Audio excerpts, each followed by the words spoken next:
Buenas tardes con todos. Yo soy la doctora Andrea Zucaridrogo. Soy médico residente de la especialidad de enfermedades infecciosas y tropicales por la Universidad Nacional Mayor de San Marcos en el Hospital Rebagliati.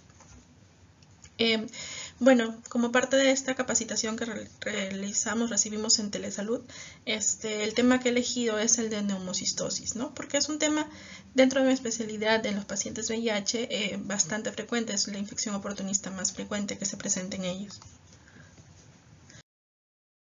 Entonces, la primera vez que se escuchó hablar acerca de del neumocystis jirovecii, de la neumocistosis, fue en la Segunda Guerra Mundial, ¿no?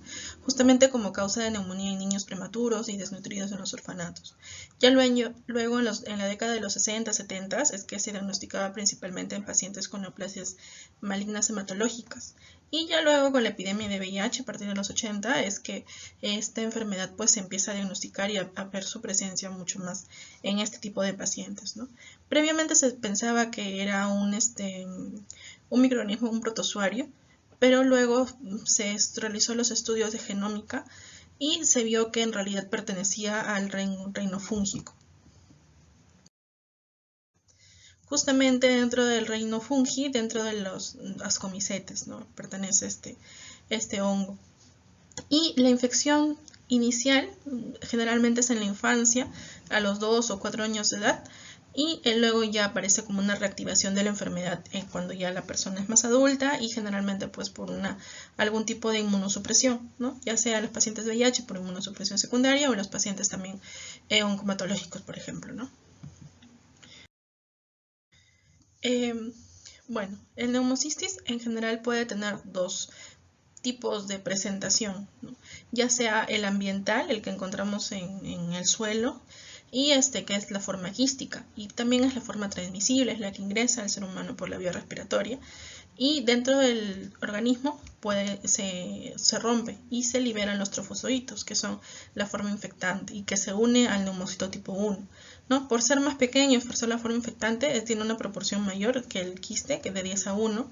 Y en general el neumocystis jirovecii es muy difícil de cultivar en, valga la redundancia, medios de cultivo. Por eso es que los métodos diagnósticos van a ser más de tipo por tinciones, por pruebas moleculares, más que lograrlo aislar en un cultivo, ¿no? Y en cuanto a las defensas del organismo que están involucradas en el combate contra el neumocistis, tenemos a los TCD4 y a los macrófagos alveolares. La triada clínica va a ser fiebre, tos y disnea, generalmente subaguda, pero va a haber diferencias entre los pacientes VIH y los pacientes no VIH. Estos pacientes no VIH en general son los pacientes oncomatológicos, ya sea de trasplante sólido, trasplante o de células hematopoyéticas, ¿no? Y en estos pacientes el inicio va a ser más abrupto de la enfermedad, va a ser una insuficiencia respiratoria rápidamente progresiva y también va a tener la triada diagnóstica que les mencionaba, pero generalmente estos pacientes tienden a morir más, tienen una mortalidad de 30 a 60%. Y porque justamente hacen neumonías fulminantes, ¿no? Esto es porque la carga microbiológica, es decir, la presencia del, por así decirlo, número de hongos en estos pacientes no es tanta, sino lo que predomina más es la carga inflamatoria, la carga de células inflamatorias. Entonces, por más de que le demos tratamiento dirigido a esta causa, en realidad no tiene mucho que combatir, ¿no? Sino más va a hacer efecto lo que es la corticoterapia. En cambio, los pacientes VIH que tienen el cuadro clínico clásico, va a ser un desarrollo de la enfermedad gradual, de 2 semanas hasta 2 meses de evolución, de una instalación de una disnea lentamente progresiva o medianamente progresiva. Va a tener la triada clínica, también puede haber dolor torácico. Tienen un pronóstico ligeramente más favorable, ellos tienden a responder un poco más a la terapia dirigida, y la mortalidad pues no va a ser tan alta, va a ser más o menos de un 10 a 20%, ¿no?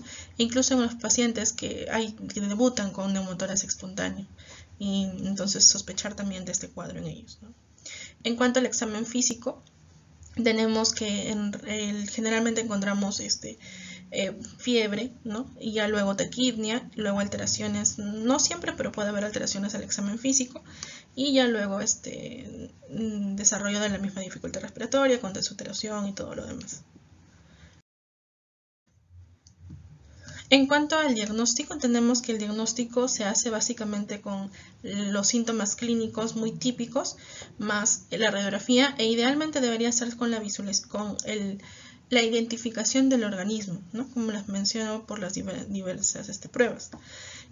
Pero esta identificación del microorganismo va a ser en realidad, va a depender de la calidad, del tipo de la muestra, va a ser observador dependiente en cuanto a las tinciones que se realicen, ¿no? Entonces, por eso es que se pueden subestimar tasas de infección activas, ¿no? En cuanto a la radiografía, podemos encontrar un infiltrado intersticial, bilateral, difuso, que se puede ver en la tomografía con un aspecto vidrio-deslustrado, ¿no?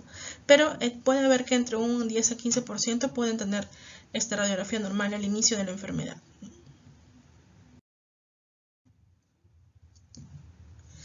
Entre otros patrones radiológicos, sobre todo importante en la tomografía, vemos que podemos encontrar opacidades en vidrios deslustrados, ¿no? Conceptos interlobulares, importante el diagnóstico diferencial con la infección por SARS-CoV-2, ¿no? Que también se ve infiltrado en vidrio deslustrado. Podemos ver que este vidrio deslustrado puede ser un poco heterogéneo como en la primera imagen, un poco más homogéneo como en la segunda, con pequeñas bulas, y puede haber afectación subpleural como vemos acá. Luego puede haber que con el paso de los días y semanas esta afectación puede irse como consolidando y vamos a ver áreas de consolidación como que emparchadas.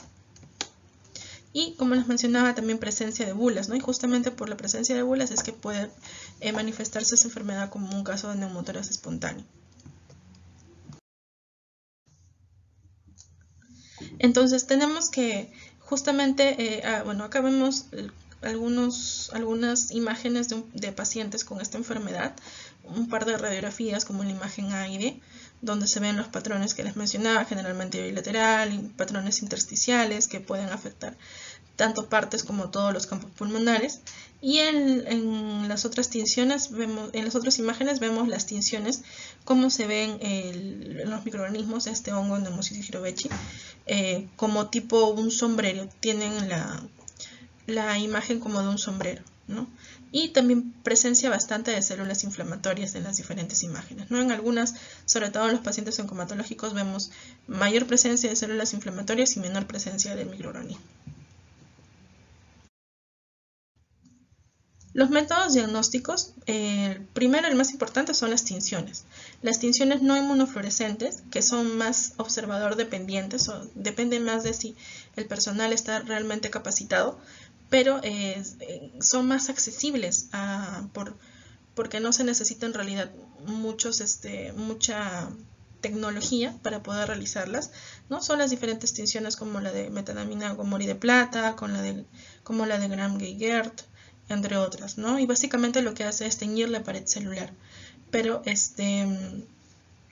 en cambio las tinciones inmunofluorescentes identifican mejor el microorganismo, pero no las tenemos tan presentes en nuestro contexto porque por el tipo de tecnología que amerita, pero generalmente son más fáciles de realizar que las no inmunofluorescentes y no tienen o no necesitan tanto entrenamiento como las no inmunofluorescentes, ¿no? Y en este caso identifica tanto los trofozoitos como los quistes. Y hay otras pruebas diagnósticas como el PCR en tiempo real, es decir, pruebas moleculares, que también se pueden realizar en otros países, sobre todo las encontramos. Es más práctico, es menos costoso, es un método cuantitativo y es más específico, ¿no? Y diferencia en lo que son la colonización de las infecciones, ¿no? Existen otras pruebas importantes de mencionar, como por ejemplo las pruebas de antígeno. El beta de glucano es un componente de la pared celular de los hongos que puede ser identificado.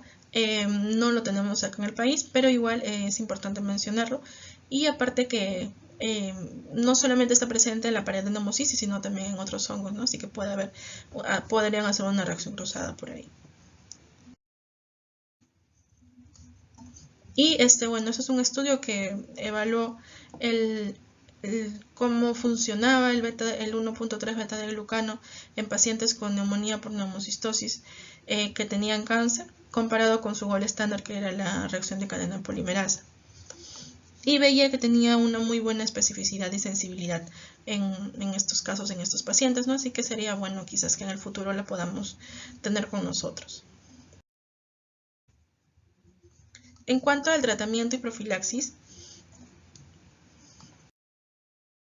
de la enfermedad, tenemos que existen, según las guías, existen varias opciones. Sin embargo, en nuestro contexto en el Perú no contamos con todas esas opciones. Contamos sí con la de primera línea, que para este caso es el trimethoprim sulfametoxazol, ¿no?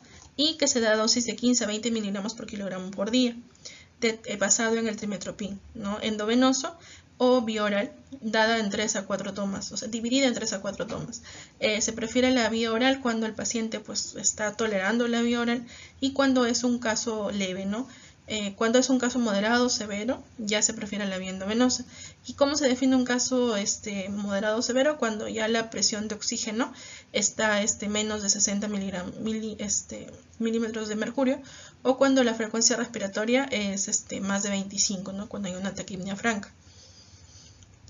Otras opciones que ya se ven justamente su uso en si el caso es leve, moderado, severo, son usar el trimethoprim con dapsona o clindamicina con primaquina, que este es el esquema alternativo que se usa acá en el país cuando el paciente es alérgico a las sulfas, o pentamidina, que es para los casos severos.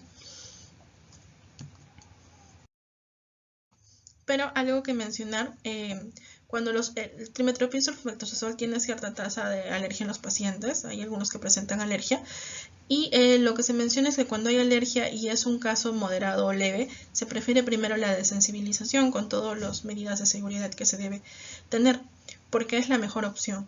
Ya si es un caso severo o si el paciente no tolera la desensibilización, se va a la alternativa, que sería la primaquina con clindamicina, ¿no? Ahora, es importante mencionar que el trimethoprim sulfametoxazol tiene varios efectos adversos, como nefrotoxicidad, erupciones cutáneas, hepatotoxicidad. En algunos países se ve depresión de la médula ósea, puede haber hipercalemia, ¿no? Obviamente no es en la mayoría de los pacientes. Y se menciona, por ejemplo, algo importante de la pentamidina, que si bien puede ser tan efectiva como el trimethoprim sulfametoxazol, en realidad son tantos efectos adversos que están asociados a la pentamidina que no se lo ve como una tan asequible opción, ¿no? Y hay algunos estudios que han visto que las equinocandinas como caspofungina, como pueden inhibir justamente la síntesis del beta-glucano que está en la pared celular de los pneumocistis, podrían ser una alternativa, ¿no? Pero todavía no hay algunos estudios y no está reconocida como una terapia alternativa aún.